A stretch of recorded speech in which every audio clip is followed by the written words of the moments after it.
नमस्कार. गायकवाडांच्या घरातलं वातावरण निरूपाने एवढं गढूळ करून टाकलेलं असतं की आज इतके दिवस इतके वर्ष शांत असलेल्या सत्यजितच्या वडिलांनी अक्षरशः निरूपाला चांगलंच फैलावर घेतलेलं असतं. सुधाकर लगेचच बोलू लागतात, काय गे निरूपा, आत्तापर्यंत शांत बसलो होतो. याचा अर्थ हा नाही की मला बोलताच येत नाही किंवा मला चिडच येत नाही. लक्षात ठेव, तू ज्याप्रमाणे वागतेस ना, तो सगळ्यात नालायकपणा आहे. मी तुला आत्तापर्यंत कधीच टोकलं नाही, का तर या घराची तू लक्ष्मी आहेस. पण तू जर असंच वागत राहिलीस ना, तर मात्र तुला काडीचीही किंमत द्यायची मला इच्छा होत नाहीये. त्यावर मात्र निरूपा म्हणत असते, आता घरात सगळ्यांसमोर तुम्ही माझ्याशी अशा भाषेत बोलणार आहात का? आत्तापर्यंत कधीही तोंड उचकाटून तुम्ही माझ्याशी एक शब्दही बोलला नाहीत आणि आज चक्क घरातल्या सगळ्या लोकांसमोर तुम्ही माझा अपमान करणार आहात. त्यावर मात्र आता थेट सुधाकर म्हणत असतात, कारण आता वेळच तू तशी आणली आहेस. या आधीपर्यंत मी तुला कधीच काही बोललो नाही, पण आज जर नाही बोललो ना, तर निश्चितच आपल्या या घराला संपवशील तू, आणि तेही कायमस्वरूपी. त्यावर निरूपा म्हणत असते, म्हणजे तुम्हाला काय म्हणायचं आहे? मी या घरात सगळं काही भांडण लावायची कामं करते का? या घराला मी बांधून ठेवण्याचं काम करत नाही का? त्यावर सुधाकर म्हणत असतात, तुझ्यासारखी नालायक बाई तूच. कारण या घरात फक्त आणि फक्त तू त्या पंकजला अगदी डोक्यावर बसवतेस, पण तुझ्या सत्यजितला मात्र तू फाट्यावर मारतेस. त्यावर मात्र आता थेट निरूपा म्हणत असते, तो माझा पोरगा नाहीच आहे. मी त्याला माझा पोरगा मानूच शकत नाही. तो एक नंबरचा भिकारडा आहे, तो मवाली आहे. असं तसं निरूपा म्हणत असताना सत्यजितच्या वडिलांनी निरूपावर हात उतारण्याचा प्रयत्न केलेला असतो आणि लगेचच आता त्यांनी हात आवरता घेत स्वतःशी म्हटलेलं असतं, तुझ्यासारख्या बाईवर मला हात उचलायला देखील योग्य वाटत नाहीये. कारण तू मार खाऊनही सुधारणार नाही, हे मात्र निश्चित. आणि अशातच आता सुधाकर म्हणत असतात, हे बघ, माझ्या मुलाच्या आणि माझ्या सुनेच्या जर संसारात ढवळाढवळ यापुढे केलीस ना, तर मात्र मला तुला नाईलाजास्तव विष देऊन मारावं लागेल.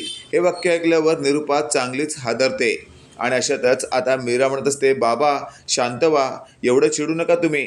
त्यावर लगेचच आपण पाहतोय आता सत्यजितचे वडील म्हणत असतात, बघ बघ निरूपा, ही पोरगी बाहेरची आहे ना, पण या घरात सून म्हणून आली. पण तिने हे घर आपलंसं केलं आणि तू मात्र तिला नेहमी बाहेरची बाहेरची म्हणतेस. पण लक्षात ठेव, या सुनेमुळं आत्तापर्यंत आपल्या घराला शोभा आहे. आपल्या घराला नाही म्हटलं तरी लक्ष्मीचा दर्जा प्राप्त आहे, मी असं मानतो. त्यावर लगेचच आपण पाहतोय आता तिथे आलेल्या विक्रांतला पाहून सुधाकर म्हणत असतात, म्हणजे या विक्रांत ढवळीकरांना तू इथे बोलवलंस? त्यावर आता थेट विक्रांत म्हणत असतो, हो रे सुधाकर, तुझ्याच बायकोने मला घरी बोलवलंय. चल चल पटकन माझ्या चहा पाण्याची व्यवस्था कर. त्यावर मात्र निरूपा म्हणत असते, अहो कशाला काळजी करताय, बसा बसा. आणि अशातच आपण पाहतोय थेट सुधाकर म्हणत असतो, इथे बसायची गरज नाहीये, कारण तुम्ही दोघं अगदी दोन टोकाला दोघं आहात.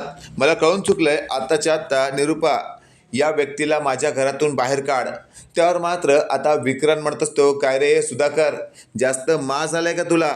विसरतोयस का तू? तुझा साहेब आहे मी. त्यावर मात्र आता सुधाकरला थेट असं म्हणावं लागतं की विक्रांत ढवळीकर, मी तुमचाही अजून मान ठेवतो, पण लक्षात ठेवा साहेब, तुम्ही माझे तिथपर्यंत होतात जिथपर्यंत तुमची एक पोहोच होती नोकरीच्या वर.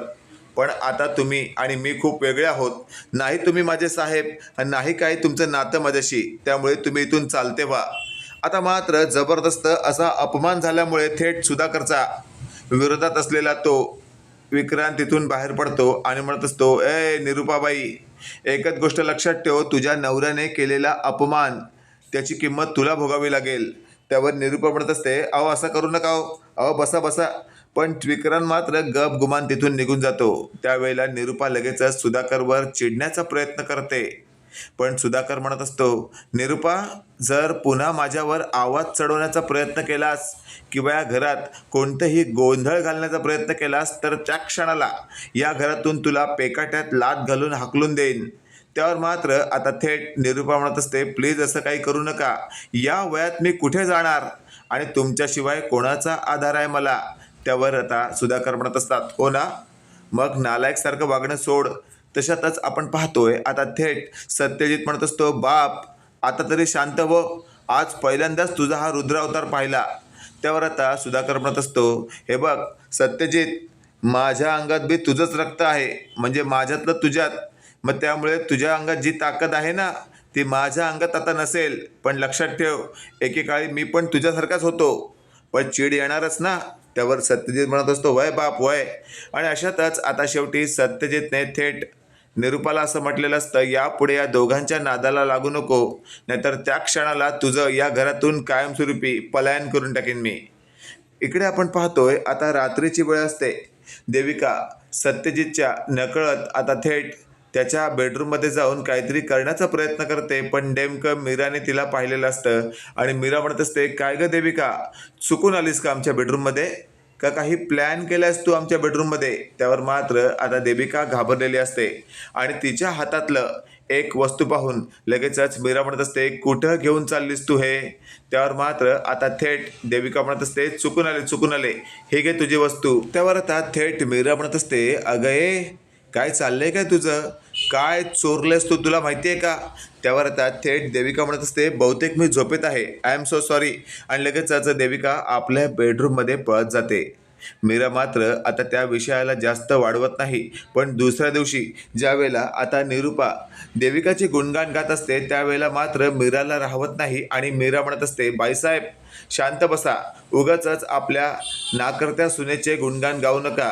तिचं जर मी आता एक तुम्हाला सांगितलं ना, तर तुम्ही तिला फटकवाल, बहुतेक असं वाटतंय मला. त्यावर आता थेट देविका इशारा करून म्हणत असते, प्लीज मीरा तसं काही करू नको. त्यावर आता मीरा म्हणत असते, नाईलाज आहे माझा, मला सांगावंच लागेल. आणि शेवटी मीराने सगळ्यांसमोर सांगितलेलं असतं, तुमची ही सून माझ्या बेडरूममध्ये येऊन काहीतरी चोरी करण्याचा प्रयत्न करत होती, तिला मी रंग्यात पकडलंय. अशातच आपण पाहतोय आता निरुपा म्हणत असते, गप्प बस ग खोटारडे, माझ्या सुनेला अडकवण्याचा हा तुझा सपशेल प्लॅन आहे. त्यावर मात्र सुधाकर म्हणत असतात, निरुपा माझ्या मीराकडे जर काही पुरावा असेल तर? त्यावर मात्र आता थेट निरुपा म्हणत असते, जर पुरावा असेल ना, तर मी माझ्या थोबाडाला काळं फासून घेईन. त्यावर लगेचच आता सत्यजित म्हणत असतो, मी स्वतः पाहिलंय. त्यावर निरुपा म्हणत असते, तुझ्यावर कोण विश्वास ठेवणार आहे रे? तू तर काहीही बोलशील, तुझी बायको तुझ्या बाजूनेच असणार ना. मित्रांनो, इथे तर कन्फर्म आहे की काही झालं ते निरुपा हे मान्य करणार नाही की तिचं जे काही आहे ते सगळ्यांसमोर उघडं पडेल. बाकी तुम्हाला काय वाटतंय ते कमेंटमध्ये नक्की कळवा. आणि असेच नवनवीन अपडेट पाहण्यासाठी व्हिडिओला लाईक आणि चॅनलला नक्की सबस्क्राईब करा. धन्यवाद.